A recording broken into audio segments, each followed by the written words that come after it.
हो, इसलिए तुम्हारा नाम काल भैरव होगा। पाप भक्षण इत्येव तव नाम भविष्यति, तुम लोगों के पाप का भक्षण करोगे, इसलिए तुम्हारा नाम पाप भक्षा भी होगा। भैरव जी का दूसरा नाम पाप भक्षा कहा। तुमसे काल भी डरेगा, इसलिए तुम्हारा नाम काल भैरव भी होगा। और तुम काशीपुरी के राजा बनोगे। काशी के राजा कौन है? काल भैरव। काशी का पुराधिवास, काशी का पुराधिराज काल भैरवम भजे। तो काशी के जो राजा हैं, काशी के जो कोतवाल हैं, वे भैरव जी महाराज हैं। बोली भैरव जी महाराज की जय। यहाँ लिखा है तुम काशी के अधिपति बनकर निवास करोगे। काल भैरव ने ब्रह्मा जी का 5वां सिर काट लिया था, क्योंकि उसी 5वें मुख से उन्होंने असत्य भाषण किया था। जो केतकी के बारे में, जो ब्राह्मण के बारे में, जो गौ के बारे में असत्य भाषण किया था, वो 5वें मुख से किया था। और जैसे ही भगवान शिव का आदेश हुआ कि जिस मुख से इन ब्रह्मा जी ने झूठ कहा है, उस मुख को ही विलग कर दो, उस मुख को ही हटा दो। 5वां मुख काटा, लेकिन ब्रह्मा जी के उस 5वें मस्तक को काटा तो ब्रह्म हत्या लग गई भैरव जी के ऊपर। ब्रह्म हत्या मूर्तिमंत होकर के आई, मूर्तिमंत होकर के आई और काल भैरव का पीछा करने लग गई। इनके वाराणसीपुरी में जाते ही यह ब्रह्म हत्या भी मुक्त हो गई और वाराणसी को छोड़ करके काल भैरव भी कहीं पर गए नहीं हैं। इसलिए नित्य निवास कहा जाता है काल भैरव का काशी जी के अंदर, क्योंकि काशीपुरी को छोड़कर अगर काल भैरव कहीं पर जाएंगे तो वह ब्रह्म हत्या का भाग उन्हें भी प्राप्त होगा। बोले शिव शंकर भगवान की जय। कहा जाता है कि भगवान शिव ने कहा था कि ब्रह्मा जी के इस मुख को लेकर के तुम सारे संसार में विचरण करो। जहां पर इन ब्रह्मा जी का मुख गिरेगा वो पितरों का सर्वाधिक श्रेष्ठ तीर्थ बन जाएगा। ब्रह्म कपाल नाम से आज भी बद्रीनाथ महाराज के पास उत्तर काशी में ब्रह्म कपाल नाम का स्थान है, जहां पर ब्रह्मा जी का वह 5वां मुख गिरा था।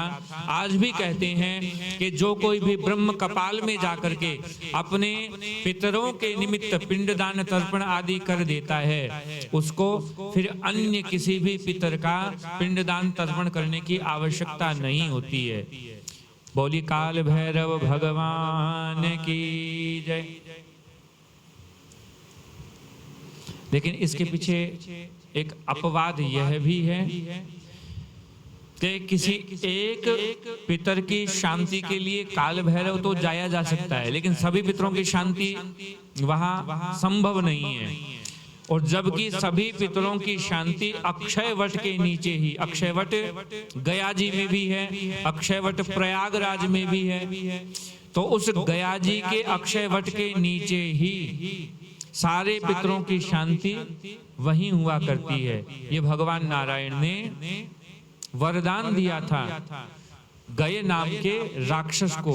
ये जो कोई भी, क्योंकि गय नाम का एक राक्षस था, गया जी की उत्पत्ति कैसे हुई इसकी कथा सुना रहा हूं। गय नाम का एक राक्षस हुआ, उसने ब्रह्मा जी से वरदान मांगा कि मेरे शरीर के ऊपर बैठे कर कोई भी भजन पूजन करे या मेरा स्पर्श भी कर ले, उसकी मुक्ति हो जानी चाहिए। तो कहते हैं वो भूमि के अंदर व्यापक हो गया। ब्रह्मा जी ने कहा कि ये स्वर्ग नरक सब बंद हो जाएंगे, मेरा विधान नष्ट हो जाएगा, तो आप कुछ उपाय करो। तो भगवान नारायण ने कहा कि तुम अपने शरीर को सिकोड़ दो, अपने शरीर को सिकोड़ो। भगवान नारायण के आदेश को मान करके इसने अपने शरीर को सिकोड़ना आरंभ किया। लेकिन ब्रह्मा जी के आदेश को, नारायण के आदेश को मानकर अपने शरीर को सिकोड़ने लगा।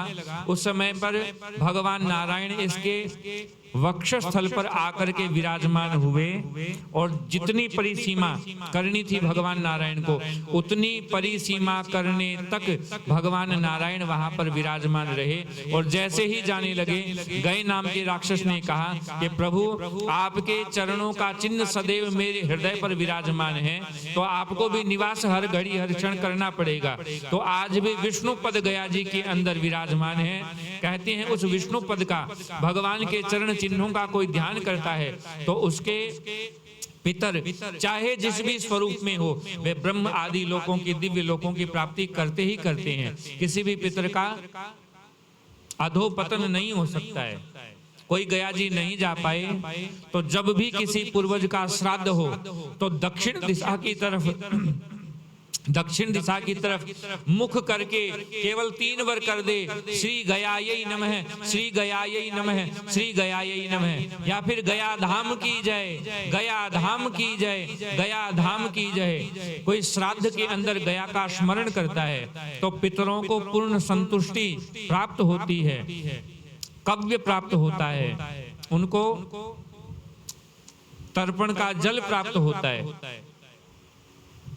अब तो ऐसा ऐसा तर्क अपने पूर्वजों के श्राद्ध पिंडदान आदि कर्मों के अंदर व्यक्ति करते हैं।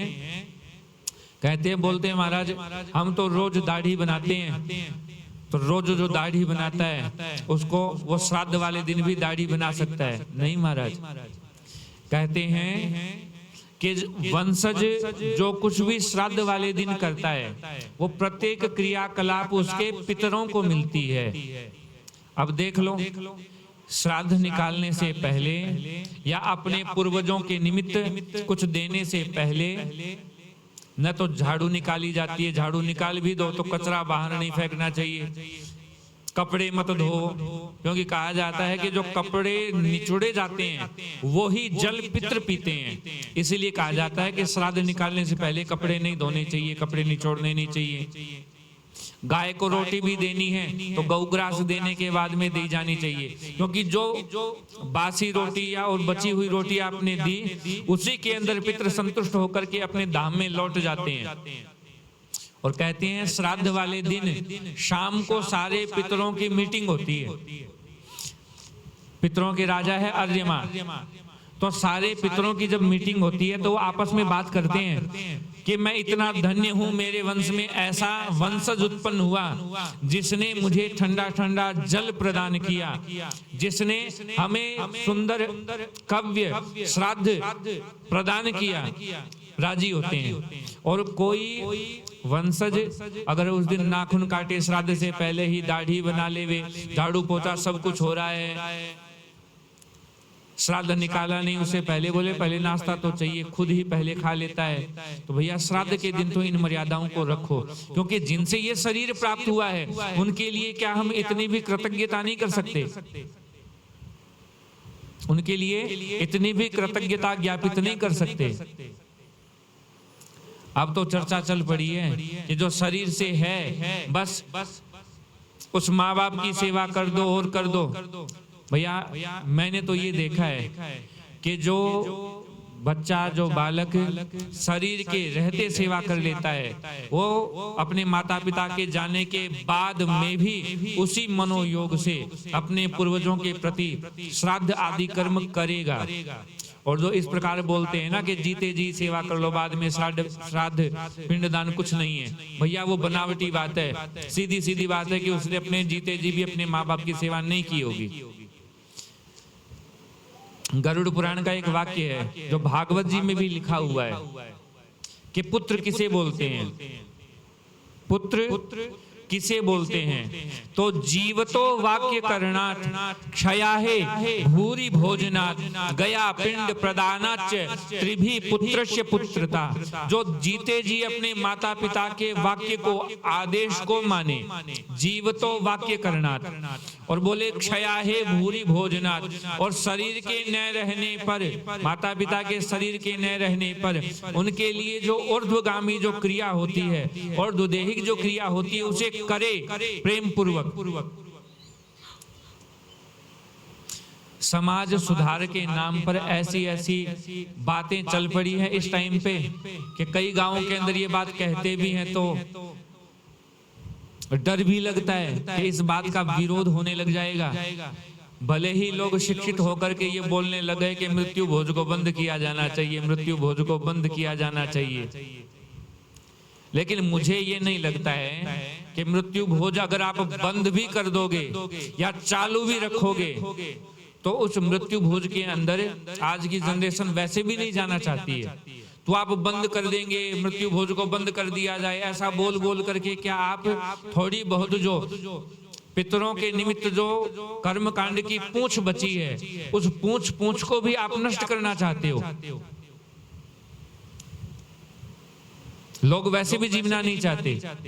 अब तो हालत ये हो गई कि फॉर्मेलिटी करने के लिए शादी विवाहों में भी लोग जाते हैं, सबके शुगर हैं, कोई भी तला फला खाना नहीं चाहता, या तो रिश्तेदार आनंद से पाएंगे, बच्चे पाएंगे, अच्छे से डट कर भोजन करने वाले के दुखी कोई गांव में बच्चे हैं।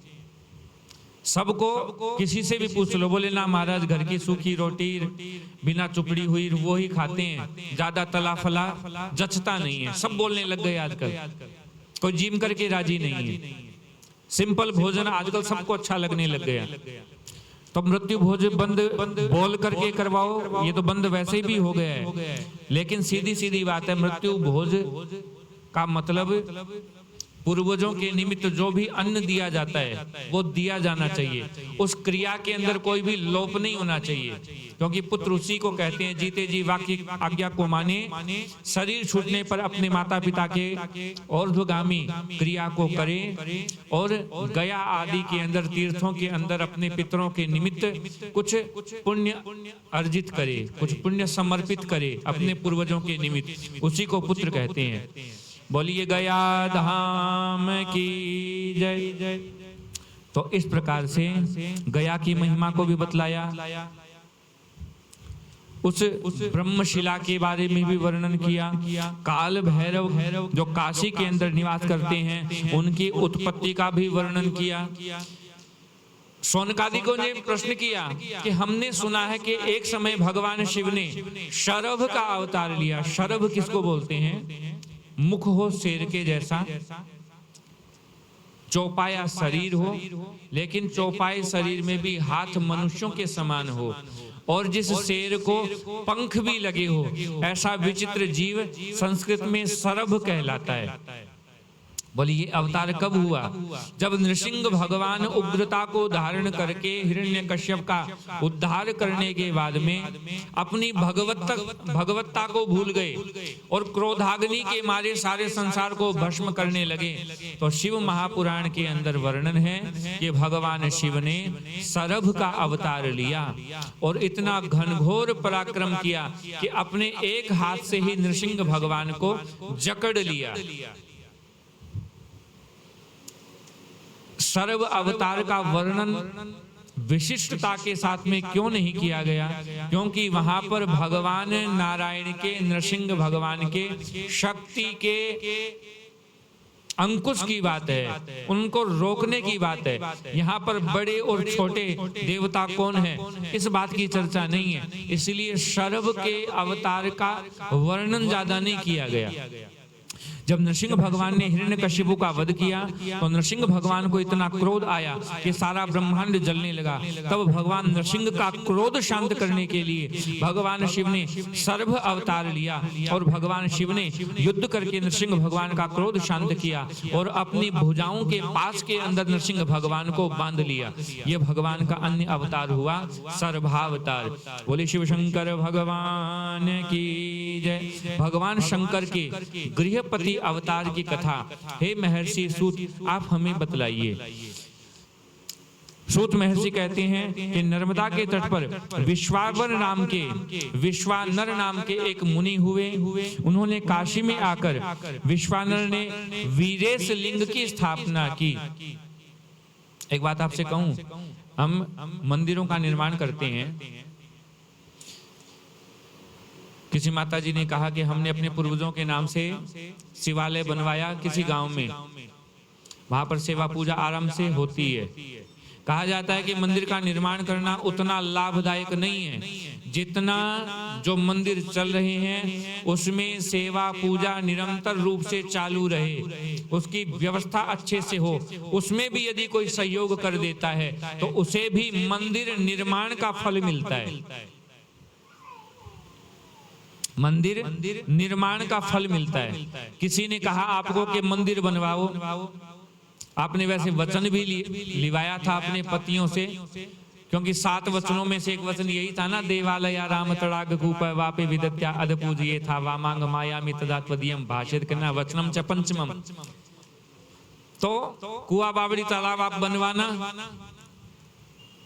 किसी के मन में आया कि चलो मंदिर बनवा देते हैं, लेकिन जैसे इंजीनियर से पूछा कि कितना पैसा लगेगा, इंजीनियर ने कहा कि कम से कम 100-150 गज का तो जगह हो, कम से कम छोटा मंदिर बनाया जाए तो, क्योंकि उसमें फेरी भी चाहिएगी, उसमें और भी व्यवस्था चाहिए कि कोई भक्त आकर के खड़े हो, तो 100-150 गज तो कम से कम होना चाहिए।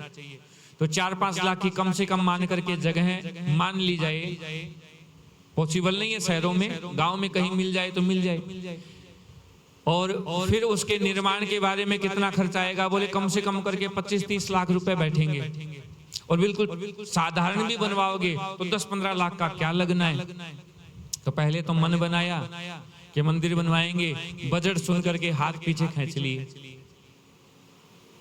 तो मंदिर ना बनवा सको तो शास्त्रों के अंदर विधान दिया है कि प्राचीन से प्राचीन मंदिर जिसमें सेवा पूजा सुचारू रूप से नहीं हो रही हो, वहां पर व्यवस्था करनी चाहिए कि खूब धूमधाम से वहां सेवा पूजा हो, वहां उत्सव मनाए जाएं। अच्छा, मंदिर का नियम क्या है? मंदिर का केवल नियम ये नहीं है कि सुबह शाम बस दिया बाती हो जाए।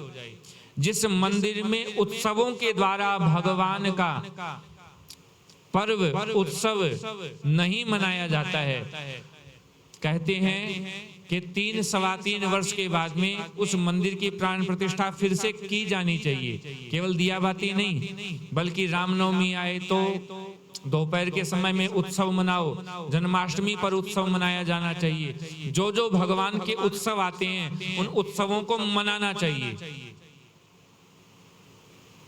एक बात आपसे और कहूंगा कि हम सालासर बालाजी जाते हैं, मेहंदीपुर जाते हैं, अनेक बड़े बड़े हनुमान जी के मंदिरों में जाते हैं, जाना चाहिए, बढ़िया बात है। अब तो खूब भीड़ यहाँ से गुजरती थी, हाईवे से गुजरती थी सालासर बालाजी के, खूब हरियाणा भी पूरा उल्टा है, राजस्थान के भी लोग वहाँ गए हैं, अभी भी चालू ही है। लेकिन एक गांव के अंदर कम से कम 2-3 हनुमान जी के मंदिर तो कुएं के पास में ऐसे मिल जाएंगे जो कभी बने थे, कभी उसमें दिया बाती हुई थी और अब वो खंडर पड़े हैं। छोटे छोटे मंदिर बना दिए हनुमान जी के और वो बंद पड़े हैं। बालाजी की स्थापना यदि कर दी, गलती से भी अगर सिंदूर लगा करके उसकी दिया बाती की है तो जब तक कोशिश हो सके उसकी दिया बाती हमेशा करते जाना। दियाबाती नहीं कर रहे तो ऐसे बड़ पीपल के नीचे ही विराजमान कर दो कम से कम, कि वहां आने जाने वाला तो शनिवार के दिन तो कम से कम कोई दिया जगा देगा। लेकिन हनुमान जी महाराज जब तक पानी था कुएं में तब तक तो हनुमान जी महाराज को रखा, और जैसे ही पानी गया वैसे ही वो मंदिर भी खंडर और वो कुआं भी खंडर, उसमें भी कबूतर बोलते हैं। बोलो जय सिया राम। तो पुराने से किसी हनुमान जी के मंदिर को ढूंढ लेना और उसका जीर्णोद्धार करके केवल 41 दिन तक दिया बाती करना शुरू कर देना, चमत्कार अपने आप जीवन में शुरू हो जाएगा। पक्की बात है। पुराना हनुमान जी का मंदिर जिसमें कभी दिया बाती हुई हो उस पर रंग रोगन करना अपने खर्चे से, और केवल 41 दिन दिया बाती करना शुरू कर देना। अपने जीवन में चमत्कार अनुभव करना है ना, तो अनुभव कर लेना। जो लोग कहते हैं ना कि भगवान होते हैं या नहीं होते हैं, कोई चमत्कार होता है या नहीं होता है, ये छोटा सा एक्सपेरिमेंट करके देखना। बोलिए हनुमान जी महाराज की जय। तो नर्मदा नदी के तट के ऊपर विश्वावर नाम के एक मुनि रहते थे। काशी में आकर के उन्होंने वीरेश लिंग की स्थापना की, तो उन्होंने मंदिर का निर्माण करवाया। मैं आपको इसीलिए ये बोल रहा था कि मंदिर का निर्माण करवाना श्रेष्ठ बात है, लेकिन उससे भी बढ़िया अच्छाई है कि मंदिर की सेवा पूजा राग भोग में सहयोग करना, भगवान के उत्सव मनाए जाएं, ऐसी व्यवस्था करना। तो वीरेश लिंग की स्थापना की। पूजा करते हुए 12 महीने बीतने पर जब 13वां महीना लगा तब एक दिन विश्वावर नाम के मुनि ने वीरेश लिंग के मध्य में एक बालक को देखा। मुनि ने बाल रूपधारी भगवान शिव की पूजा करी और भगवान ने विश्वानर की पत्नी सुचिस्मती के गर्भ से प्रकट होने का आश्वासन दिया। विश्वानर मुनि की धर्मपत्नी का नाम था सुचिस्मती, और सुचिस्मती के गर्भ से भगवान शिव ने गृहपति के रूप में अवतार लेने का आश्वासन दिया, आशीर्वाद दिया। बोली शिव शंकर भगवान की जय। नारद जी ने कहा 12 वर्ष की आयु में आपके पुत्र को अग्नि या बिजली से भय उत्पन्न होगा। माता पिता रोने लगे। तब गृहपति जी ने शिवलिंग की स्थापना करी और काशी में आकर जब गृहपति जो भगवान शिव के ही अवतार हैं, जब गृहपति पूजन कर रहे थे, उसी समय देवराज इंद्र प्रकट हुए और कहा कि मुझसे वरदान मांगो। गृहपति ने मना कर दिया कि आप तो देवताओं के राजा तो हो, लेकिन आप खुद असुरों के भय से डरते हुए छिपते भागते हो। जो इन देवताओं से जो हमेशा भयभीत होते हैं, भैया उन ऐसे देवताओं से वरदान मांगने वाले की इच्छा कभी पूरी नहीं हो सकती है, क्योंकि वरदान वे देवता इतना ही दे सकते हैं जितनी उनकी सामर्थ्य है। जो असीमित सामर्थ्यशाली भगवान शिव है, हे इंद्र, मैं तो उन्हीं से वरदान मांगूंगा। गृहपति ने वरदान मांगने से मना कर दिया। तब इंद्र ने गृहपति को मारने के लिए दौड़ लगाई। उसी समय भगवान शिव प्रकट हुए और कहा कि मैं ही इंद्र रूप से आपकी परीक्षा ले रहा था। वे भगवान शिव ही थे जो इंद्र का रूप बना करके आए थे कि तुझ में निष्ठा कितनी है। मैंने कल कथा बताई थी ना आपको कि तुलसी महारानी ने भगवान नारायण को पति बनाने के लिए तपस्या की, लेकिन बीच में गणेश जी आ गए तो गणेश जी से कहा कि नारायण तो प्रसन्न होंगे या नहीं होंगे, आप मुझसे विवाह कर लो, आपसे विवाह मैं कर लूंगी। तो गणेश जी महाराज ने श्राप दिया था कि तुम पाना तो चाहती है नारायण को और मुझे देख करके ही तुम मोहित हो गई। तब गणेश जी महाराज ने श्राप दिया था कि तुलसी तुम मेरी पूजा में कभी भी अंगीकार नहीं की जाएगी। ये गणेश जी महाराज का श्राप है तुलसी जी को, इसलिए तुलसी जी नहीं चढ़ती गणेश जी की पूजा में। बचपन में होते थे ना, अट्टा बट्टा 100 जन्म का कट्टा, तो गणेश जी महाराज कट्टा हो गए तुलसी माता से, इसलिए तुलसी जी नहीं चढ़ती है। इधर गृहपति की भी परीक्षा लेने के लिए भगवान शिव इंद्र का रूप बना करके आए थे और अपने वास्तविक स्वरूप में जब आए तो कहा कि आज से आपके द्वारा निर्मित यह शिवलिंग ये अग्निश्वर नाम से विख्यात होगा। जो इनका दर्शन करेगा वह अग्नि और बिजली के भय से मुक्त हो जाएगा। इन्हीं गृहपति नाम के तो भगवान शिव के अवतार हैं, इन्हीं के द्वारा ये अग्निश्वर काशी खंड के अंदर विराजमान हैं। बोले शिव शंकर भगवान की जय। अब भगवान शिव के 10 प्रमुख अवतारों की कथा नंदीश्वर कहते हैं कि हे सनत कुमार, मैं अब आपसे महादेव के सर्वप्रथम होने वाले महाकाल आदि 10 अवतारों की चर्चा करता हूँ। महाकाल रूप में प्रथम अवतार और इनकी शक्ति हुई महाकाली। दूसरा अवतार तार महादेव, इनकी शक्ति हुई तारा। ये जो 10 महाविद्याएं हैं ना, उनके पति स्वरूप में भगवान शिव किस प्रकार प्रकट हुए, ये कथा उन 10 महाविद्याओं की है। तीसरे रूप में भगवान शिव भुवनेश के रूप में प्रकट हुए, इनकी शक्ति हुई भुवनेश्वरी। चौथे स्वरूप में विद्येश के रूप में भगवान शिव प्रकट हुए, इनकी शक्ति हुई षोडशी श्री विद्या। पांचवें रूप में भैरव रूप में अवतार लिया भगवान शिव ने और इनकी शक्ति हुई भैरवी। छिन्न मस्तक नाम से छठे स्वरूप में भगवान शिव ने अवतार लिया, इनकी शक्ति हुई छिन्न मस्तका। 7वां अवतार धूमवान महादेव के रूप में अवतार लिया और इनकी शक्ति हुई धूमावती, जिनका ध्यान सौभाग्यवती माताओं को नहीं करना चाहिए, क्योंकि यह माता का वैधव्य रूप है। विधवा स्वरूप में धूमावती माता पूजी जाती है, दरिद्रा स्वरूप में धूमावती पूजी जाती है, जो शत्रुओं का नाश करने वाली कही जाती है। 8वें स्वरूप में बगलामुख नाम से भगवान शिव ने स्वरूप धारण किया और इनकी शक्ति हुई बगलामुखी। 9वें रूप में मातंग शिव के रूप में और इनकी शक्ति हुई मातंगी। और 10वें रूप में कमल महादेव और इनकी शक्ति हुई कमला। एत दशावताराणाम महात्म्यम वर्णितम मुने सर्व काम प्रदम गेयम तंत्र शास्त्रादि गर्भितम। ये भगवान के 10 अवतार का जो श्रवण श्रवण करते हैं, संपूर्ण कामनाओं की पूर्ति करवाने वाली और सिद्धियों को प्रदान करने वाली भगवान के इन 10 महाविद्या रूपी अवतारों का श्रवण करना चाहिए। बोले शिव शंकर भगवान की जय। अब शौनकादिकों ने प्रश्न किया कि भगवान शिव ने 11 अवतार कब लिया, उसका रहस्य हमें बतलाएं। तो सूत महर्षि कहते हैं, पूर्व काल में जब देवता दैत्यों से पराजित हो गए, तब से वे सब कश्यप जी के पास गए और अपने पिता को अपना दुख सुनाया। तब कश्यप जी ने काशी में आकर तपस्या की, भगवान शिव ने प्रकट होकर के दर्शन दिया। कश्यप महर्षि जो सारे मनुष्यों के आदि मनुष्य कहे जाते हैं।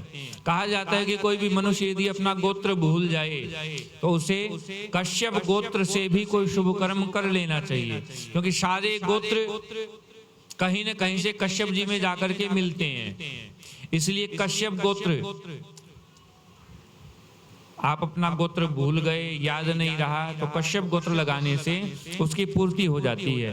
तो कश्यप जी के सामने जब भगवान शिव प्रकट हुए तो कश्यप जी महाराज ने कहा कि प्रभु, मेरे पुत्र देवता राक्षसों से पराजित होकर नाना प्रकार का कष्ट सहन करते हैं, इसलिए आप मेरे पुत्र बनकर के प्रकट होइए और देवताओं का कष्ट दूर कीजिए। शंकर भगवान ने आशीर्वाद दिया। पश्चात भगवान शिव 11 रूप धारण करके कश्यप जी की पत्नी सुरभि के गर्भ से, कश्यप जी की पत्नी सुरभि के रूप में सुरभि के गर्भ से उत्पन्न हुए। ये 11 रुद्र कौन कौन है? कपाली, पिंगल, भीम, विरूपाक्ष, विलोहित, शास्ता, अजपाद, अहिर्बुधन्य, शंभु, चंड और भव, ये 11 रुद्रगण कहे गए। शौनकादिकों ने प्रश्न किया कि अत्रि महाराज के यहाँ पर भी भगवान शिव ने अवतार लिया था, किस रूप के अंदर उन्होंने अवतार लिया, वह कथा भी आप हमें श्रवण करवाइए। महाराज अत्रि ने भगवान की शिव की आराधना की, जिसके परिणाम स्वरूप तीनों देवता अत्रि अनुसूया के यहाँ अपने अपने अंशों के साथ में प्रकट हुए हैं। ब्रह्मा जी चंद्रमा के रूप में प्रकट हुए, भगवान नारायण दत्तात्रेय के रूप में प्रकट हुए और भगवान शिव दुर्वासा के रूप में प्रकट हुए, जिन्होंने दुर्वा को पाकर, दुर्वा को खाकर, दुर्वा का रस पी करके ही तपस्या की। वे दुर्वासा कहलाए। असन बोलते हैं भोजन को, तो जिन्होंने दुर्वा का ही असन भोजन किया, दुर्वा को ही भोजन के रूप में स्वीकार करके तपश्चर्या की, वे दुर्वासा महर्षि कहलाए। दुर्वासा जी ने सन्यास की मर्यादा को लोक में स्थापित किया था, क्योंकि सन्यासी व्यक्ति को, जो सन्यास ले चुका है, उसके शिखा का और सूत्र का त्याग हो जाया करता है, तो उसे सकाम अनुष्ठान करने की मनाही होती है, जिसमें अपने हाथ से अग्निहोत्र करना पड़े, अपने हाथ से भोजन बनाना पड़े। हमारे गुरुजी तो बोलते हैं कि जिसने शिखा और सूत्र का त्याग कर दिया, उसके हाथ का पानी भी पीना वर्जित है। शिखा से युक्त और सूत्र यज्ञोपवीत से युक्त को अगर स्वयं आप यज्ञोपवीत धारण करते हो, शिखा रखते हो, तो बिना शिखा सूत्र के व्यक्ति का अन्न जल नहीं पाना चाहिए। जो शैव संप्रदाय है ना, शैव संप्रदायों में 10 संप्रदाय है, गिरि, पुरी, भारती, अरण्य, कानन, वन, सरस्वती आदि 10 नामी संप्रदाय कहे जाते हैं। इनमें से नाथ नहीं आते। नाथों की परंपरा 10 नामियों में से अलग है, 10 नामियों से अलग है नाथ। तो कहते हैं शैव संप्रदाय वाले ये शिखा सूत्र का त्याग कर देते हैं, इनके ना तो शिखा है ना सूत्र है। ना गिरि संप्रदाय के साधुओं में शिखा है ना सूत्र है, ना नाथ संप्रदाय के साथ